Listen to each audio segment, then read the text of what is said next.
this is all we know.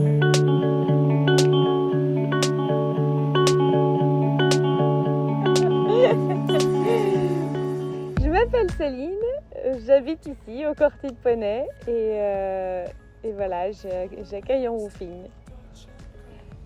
Du coup, j'ai trouvé le Corty de Poney il y a 9 ans à peu près. J'ai trouvé le lieu d'abord, la maison sans les terrains.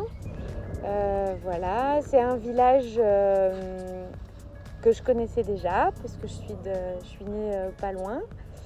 J'ai grandi dans les montagnes autour et en fait, quand je suis arrivée ici, il n'y avait que la maison, il n'y avait pas les terrains et le projet s'est développé progressivement.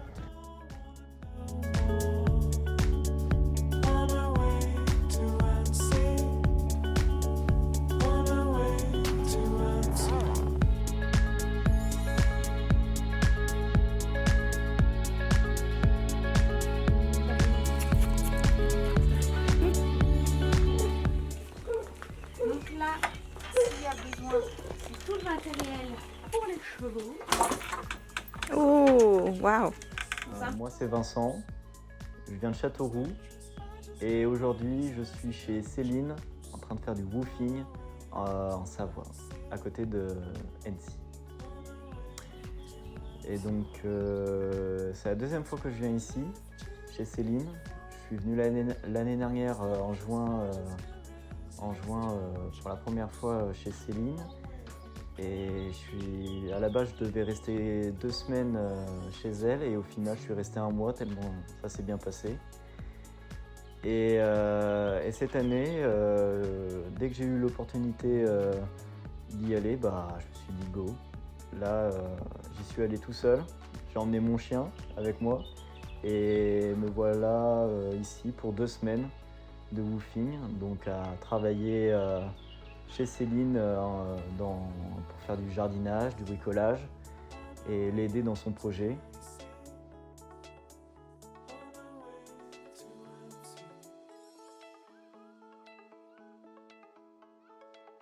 Important pour moi parce que déjà je trouve que c'est un cadre magnifique et c'est très ressourçant pour moi de me reconnecter un peu à la nature et à des valeurs simples, mais tout aussi importantes que sont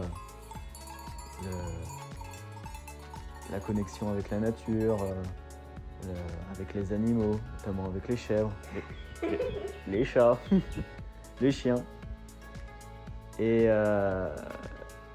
puis c'est vrai que c'est une région magnifique. Et ça change du paysage que je peux avoir à Châteauroux. Donc ouais, c'est important pour moi de venir un peu à la montagne pour voir un peu plus en 3D qu'en 2D.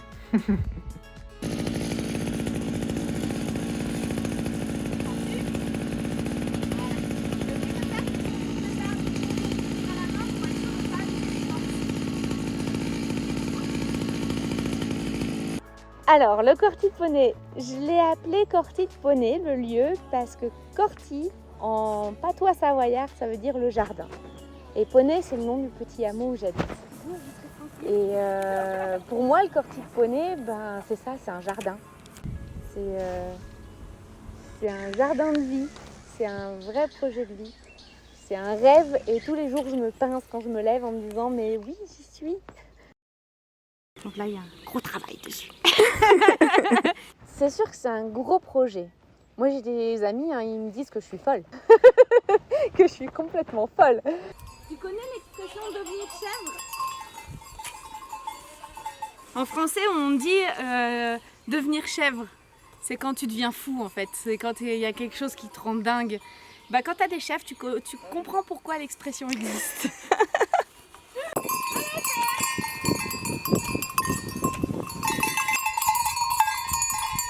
Le projet, il y a 3 parties différentes.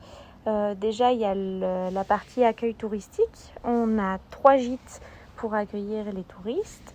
Voilà. Ensuite, on a une partie où on accueille des stages à thème. donc sur des thèmes qui sont liés à des valeurs qui nous portent un petit peu, donc tout ce qui est connexion à soi, connexion à la nature, voilà. Donc on essaye de mettre ça en place en ce moment. Et puis la dernière partie qui est la partie agricole, qui est en cours d'installation, où l'idée c'est de pouvoir faire de la vente de petits produits culinaires, des produits apéritifs sucrés salés, qui sont à base de petits fruits et de plantes aromatiques. La rhubarbe. Là, je vais faire de la confiture et je vais faire des apéritifs avec aussi. J'ai toujours voulu avoir une petite ferme en fait avec beaucoup de choses, beaucoup d'activités qui sont toutes rattachées les unes aux autres. J'ai après découvert que ça s'appelait de la permaculture. Mais voilà, et du coup à un moment donné j'ai eu l'opportunité de pouvoir chercher un lieu. Et je suis tombée sur une annonce qui était ce lieu ici. Et comme je connaissais le village, j'ai sauté dessus. Voilà. Donc pour moi, en fait, ce projet, c'est vraiment un projet de vie. C'est vraiment un rêve que je vis tous les jours et un vrai projet de vie, de me créer mon propre métier aussi, en contact avec la terre, dehors, avec les bêtes, avec les plantes, etc. Et à la fois aussi ne pas être coupé du monde, et c'est pour ça aussi que j'accueille en tourisme, parce que j'adore accueillir du monde en fait. Tu veux goûter ? Ouais. Mais en vrai, c'est parfait pour l'apéro, ça. Moi, je suis pas issue de famille d'agriculteurs. Donc j'ai pas grandi du tout en milieu agricole, j'ai pas non plus de formation agricole. Par contre, j'ai ma maman qui a toujours jardiné, qui a toujours cueilli à l'extérieur, enfin voilà. J'ai quand même grandi en nature. Et j'ai une formation plutôt à l'origine scientifique. Du coup, quand j'ai voulu monter mon projet, j'ai commencé... j'avais l'idée d'un projet avec une ferme, avec plein de choses, avec des fruits, des plantes, des animaux, que tout fonctionnait ensemble. En fait, chaque petite chose apporte quelque chose à quelque chose d'autre. J'ai appris que ça s'appelait de la permaculture. Donc déjà, j'ai commencé à faire quelques formations en permaculture, entre autres avec l'UPP. L'Université populaire de permaculture. Et puis ça m'a bien plu parce qu'en fait ça mettait des vrais mots, des vrais concepts sur les idées un peu floues que j'avais. Et puis après, quand j'ai quitté mon travail pour pouvoir me mettre vraiment à 100% sur le projet, j'ai suivi progressivement tous les ans, j'essaye de suivre des formations vraiment qui sont spécifiques à certains thèmes qui sont liés à l'exploitation que je veux mettre en place. Donc des formations sur les petits fruits, des formations sur les plantes aromatiques, que ce soit la partie plantation, culture, que ce soit de la partie transformation aussi, transformation alimentaire, séchage des plantes, etc. Donc j'essaye régulièrement de faire des petits blocs de formation pour compléter un petit peu le savoir un peu empirique que j'ai un peu appris sur le tas avec plein de personnes différentes qui m'ont apporté chacune des petits morceaux. Particulièrement, il y a Gérard qui était le propriétaire de toutes les parties agricoles que je suis en train de mettre en route, d'exploiter, qui était lui en ferme en autonomie quasiment complète et qui travaillait complètement au cheval. Il y a Yvon qui est mon compagnon qui lui avait une ferme en chèvres en production laitière et qui travaillait aussi tout au cheval. Donc les deux, que ce soit Gérard ou Yvon, faisaient tout, du labour, à faire les foins, à débarder les bois, le déneigement l'hiver, sortir le fumier de la grange au cheval, enfin voilà. Donc ils ont énormément à m'apporter de ce côté-ci, et avec Yvon justement c'est vraiment quelque chose qui nous lie et qui nous motive et qui nous intéresse énormément de travailler avec nos chevaux. Il y a aussi Martine qui est une très belle personne que j'ai rencontrée, qui est aussi du village juste à côté, qui est cueilleuse et puis qui met aussi en culture quelques plantes, qui est tisanière, qui est très calée sur le côté médicinal des plantes, mais qui connaît aussi le côté comestible et qui m'entraîne un petit peu dans ces promenades cueillettes et qui me forme aussi sur les plantes, mais vraiment sur le terrain.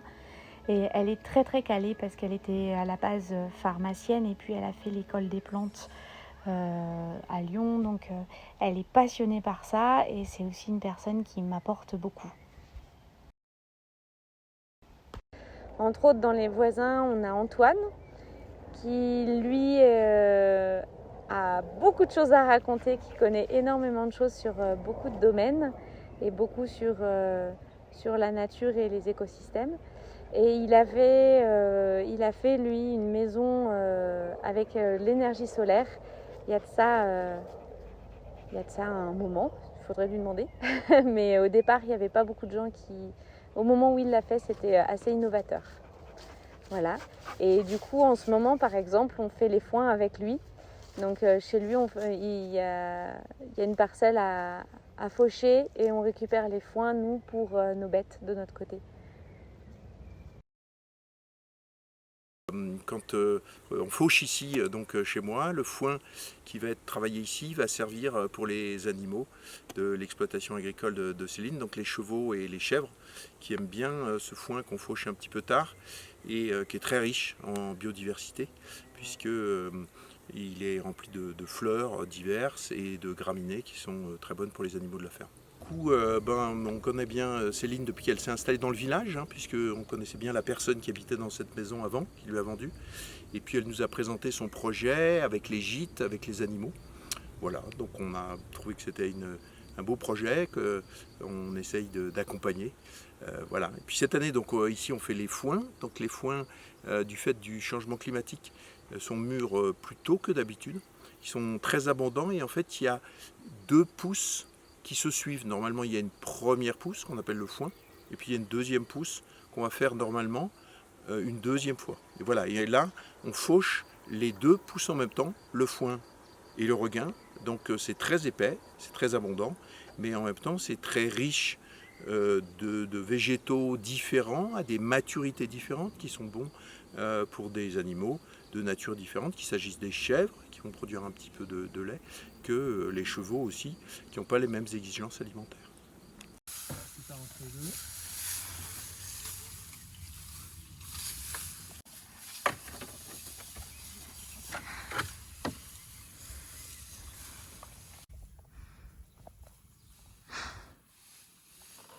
faire un seul tour.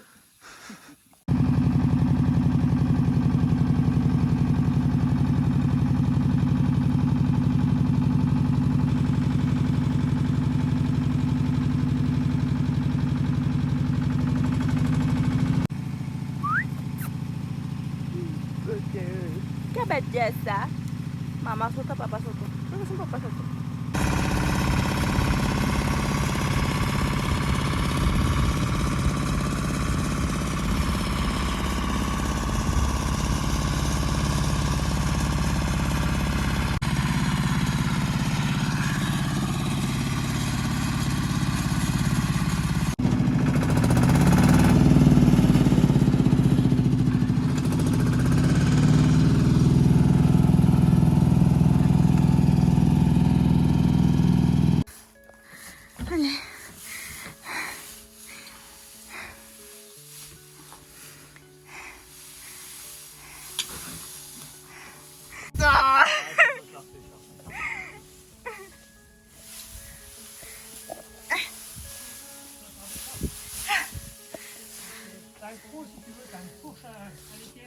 Tiens. Ah non. Ah ouais, j'avais pas vu. Quand je suis arrivée, il y avait une maison et un petit chalet, mais tout de briques et de broc. Et pour 2 raisons. Pour des raisons économiques, que j'avais pas forcément les fonds pour pouvoir tout faire. Et pour des raisons de choix aussi, éthiques et puis personnels. La plupart des travaux ont été faits en fait. C'est de l'autoconstruction, de l'auto-rénovation, avec un maximum de matériaux écologiques et de récupération. Voilà, donc on a refait le petit chalet qui était annexe à la maison en paille. Donc là, je me suis formée sur la construction paille et j'ai accueilli des chantiers participatifs et du woofing sur la construction paille. Le reste, le chalet principal, on fait pas mal de récupération et puis on pose aussi l'isolation, mais qui est un petit peu plus classique, c'est de la laine de bois. Ça reste en écologique, mais pour des raisons techniques et puis des raisons de main-d'œuvre qui sont... La paille, c'est super chouette, mais ça demande aussi beaucoup de main-d'œuvre, beaucoup de travail. Et en fait, on refait au fur et à mesure, du temps qu'on peut y consacrer, de l'huile de coude qu'on peut y mettre et des finances pour acheter les matériaux. Pour bricoler dans les logements Calou, tout est fait à la main. Vraiment, quasiment 100% de l'hébergement Calou est construit à la main. Et ça, c'est très intéressant à faire. Et ce qui est génial avec le woofing, c'est que avec ce projet qui est quand même hyper prenant, j'ai pas le temps de forcément bouger et du coup, comme j'ai pas le temps d'aller voir le monde, c'est le monde qui vient à moi. Moi, j'adore partager ce que je fais, ce que je sais faire et du coup, j'adore expliquer, j'aime pouvoir transmettre ce que je peux faire et ce que je peux connaître. Et puis, comme effectivement c'est un projet qui est très gros avec beaucoup de parties, des parties agricoles, avec des animaux à gérer, de l'autoconstruction, et ben c'est pas mal d'avoir un petit peu de coup de main. Donc voilà. Et je pense que c'est ça en fait l'intérêt du woofing de manière générale. Pour les woofers, ça permet de venir découvrir des choses, découvrir un milieu que les gens ne connaissent pas forcément s'ils sont vraiment en ville, venir se mettre au vert même s'ils connaissent déjà la campagne, prendre un bon bol d'air et puis partager une vie, une façon de vivre.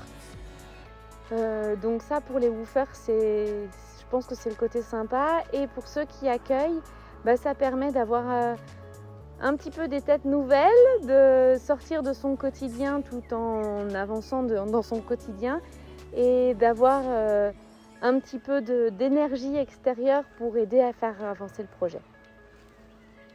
Et puis aussi au niveau des cultures, ce qui est super sympa, c'est quand on accueille du monde qui plein de gens différents, que ce soit de France ou de n'importe où dans le monde,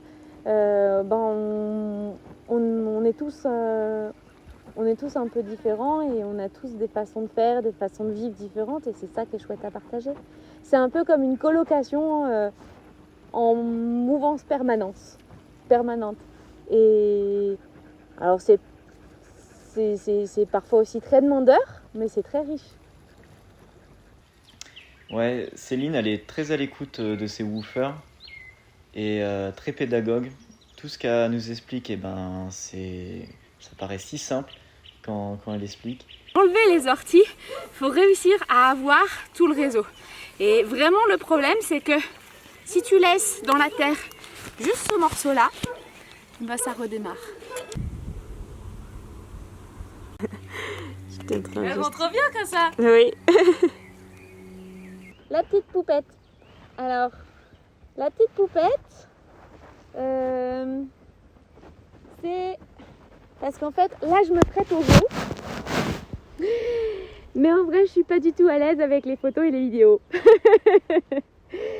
Et du coup, la petite poupette, en fait, je me suis dit que j'avais envie de partager sur les réseaux sociaux un petit peu le projet et puis justement les valeurs de vie, tout ce qui est chouette tout ce qui est chouette à vivre. Et j'avais envie de le raconter peut-être d'une manière un petit peu ludique, on va dire, un petit peu sympa. Et du coup, je me suis dit, j'avais envie de mettre en scène de temps en temps un petit peu ce qu'on fait, mais j'ai pas envie de me mettre en scène à chaque fois. Donc du coup, j'ai trouvé une dame qui fait des poupées fait main. Et du coup, je lui ai commandé une petite poupée que je vais mettre en scène à notre place. Et à chaque fois qu'on va faire quelque chose, que ce soit de l'autoconstruction, que ce soit du jardinage, que ce soit aller s'occuper des bêtes, on va la mettre en scène dans nos petites actions du quotidien pour pouvoir partager tout ça. J'ai choisi ce projet et ce mode de vie parce qu'il y a vraiment des valeurs profondes qui m'animent et j'ai envie de partager ces valeurs-là. Et pour moi, le meilleur moyen de promouvoir quelque chose, en fait, c'est pas d'essayer de convaincre les autres par un discours, mais juste de faire les choses dans lesquelles on est convaincu. Et comme ça, les autres, quand ils nous voient le faire ou quand ils viennent le vivre avec nous, si ça doit les convaincre, ça les convainc. On n'a pas besoin d'aller dans des discours. Et j'ai envie de donner aux gens l'envie de venir voir, en fait, ou l'envie d'essayer, même par eux-mêmes, de plein de petites choses, de retourner un petit peu plus à des choses simples. Et j'ai envie vraiment de partager toutes ces valeurs-là et de donner aux gens l'envie de venir voir en woofing ou d'essayer du woofing ailleurs ou de même avoir leur propre projet. J'ai envie que ça inspire. Ça me ferait plaisir si ça pouvait inspirer d'autres personnes. Le woofing, c'est super important parce que on revient un peu à l'essentiel de ce qu'est l'agriculture et on revient sur les basiques de l'humanité, c'est-à-dire planter ses légumes, les ramasser, s'occuper de son jardin, occuper ses animaux. Et en vrai, le woofing, c'est aussi important pour nous en tant que woofers, mais aussi pour les personnes qui nous accueillent dans leur structure, parce que ça leur permet d'avoir quand même des bénévoles qui les aident dans leurs projets. Et le woofing, c'est parfait pour ça, quoi. C'est du donnant-donnant. On les aide en bricolant dans leur jardin et à finaliser leur projet. Et de l'autre côté, nous, on apprend tellement de choses. On est sans cesse en train d'apprendre sur tout ce qui peut passer dans la région. Alors du coup, en woofing, l'idée c'est que la personne qui est accueillie partage un moment les activités de l'hôte. Donc c'est à peu près une demi-journée par jour, 5 ou 6 jours dans la semaine. Au niveau de moi, comment je m'organise, j'aime bien accueillir les gens un minimum de 12-15 jours. En fait, j'aime bien accueillir les gens 2 à 3 semaines. Parce que quand c'est des séjours plus courts, moi je passe énormément de temps à expliquer le lieu et puis on met du temps aussi à passer un petit peu la timidité des débuts, des premiers jours. Donc moi j'aime bien accueillir les gens 2 à 3 semaines, comme ça nous laisse vraiment l'opportunité de plus se connaître, d'avoir vraiment l'occasion de partager.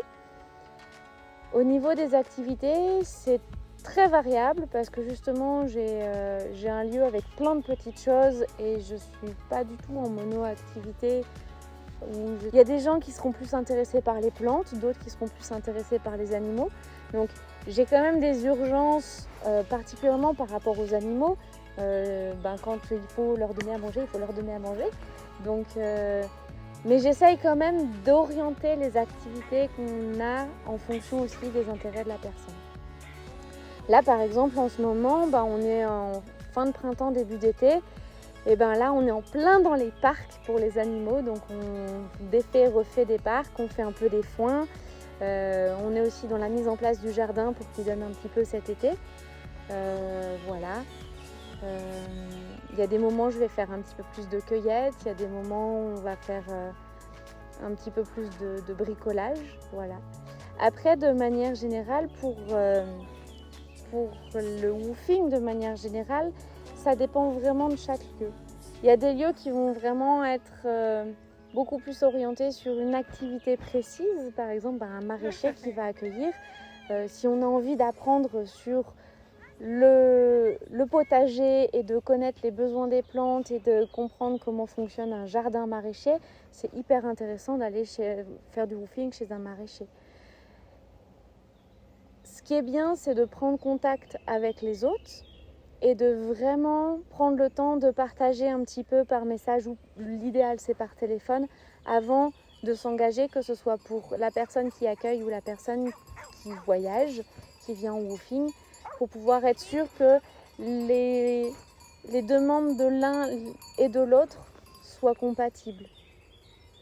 Et en général, ça se passe bien. Il y a très peu de fois où il y a des mauvaises expériences. Moi, j'ai eu très peu de mauvaises expériences de mon côté avec des woofers. Et de ce que j'ai partagé avec les woofers, la plupart des woofers ont des super expériences avec les autres. Mon meilleur souvenir en tant que woofer, c'est assez marrant, ça s'est passé il y a quelques jours. Je me suis levé vers, il était peut-être 7h, et j'ouvre la caravane parce qu'on dort dans une caravane. Et j'ouvre la caravane, je regarde, je tourne la tête à gauche, je tourne la tête à droite. Et là, je vois une chèvre.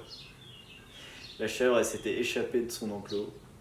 Et toutes les chèvres se sont échappées de leur enclos. Et elle commence à partir un peu dans le village. Alors moi je m'appuie en vitesse et du coup je les cours après pour aller les chercher. Alors du coup je les appelle, je fais ouais, Billy, les chèvres venez. Et elles me regardent, elles me disent mais qu'est-ce qu'il veut celui-là? Alors du coup j'ai couru avec elles.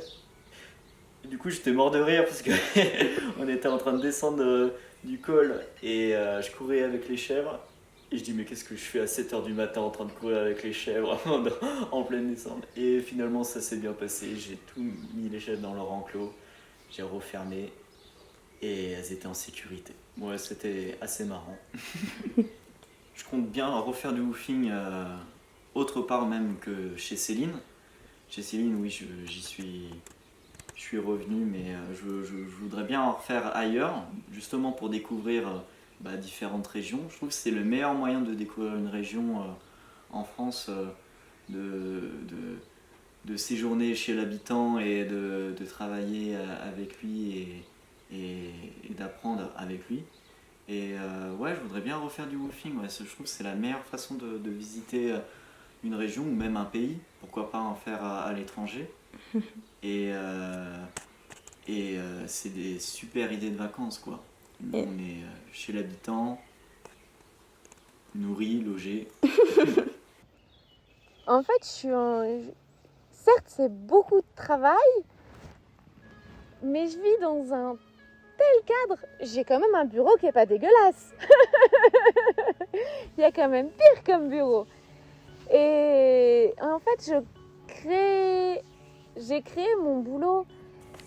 Et c'est beaucoup de travail, c'est sûr, j'y suis tous les jours, du matin jusqu'au soir, j'y pense tout le temps, j'ai pas vraiment de jour de congé. Mais en fait, j'ai pas 2 jours qui se ressemblent. Et parce que déjà, j'ai plein de choses à faire différentes. Et puis au fil des jours, au fil des saisons, au fil de la météo, c'est tout le temps différent. Et pour moi j'avais besoin de ça, j'avais besoin d'une vie où ce soit riche en fait. Où ce soit diversifié, riche. Et là, j'ai réussi à allier les 2 choses qui me font le plus plaisir qui me motivent le plus, qui sont vraiment des moteurs pour moi dans la vie, c'est le contact avec les autres et le contact avec la nature. Elle est simple, dans le bon côté des choses, et ouais, on se prend pas la tête avec elle, et c'est très agréable. On se sent pas jugé avec Céline. Ouais, vraiment, on passe de bons moments, et ouais, elle est cool. Je vous recommande de venir chez Céline en particulier, au Corti Poney, à Poney, au-dessus de Taloir, c'est super sympa. Vous pouvez emmener votre chien. Moi j'ai emmené mon chien, il s'appelle Speed. Vous le verrez sûrement dans la vidéo. Et non, c'est très ressourçant comme endroit, vous allez passer de super moments. Et franchement, Annecy, le lac d'Annecy, il est magnifique.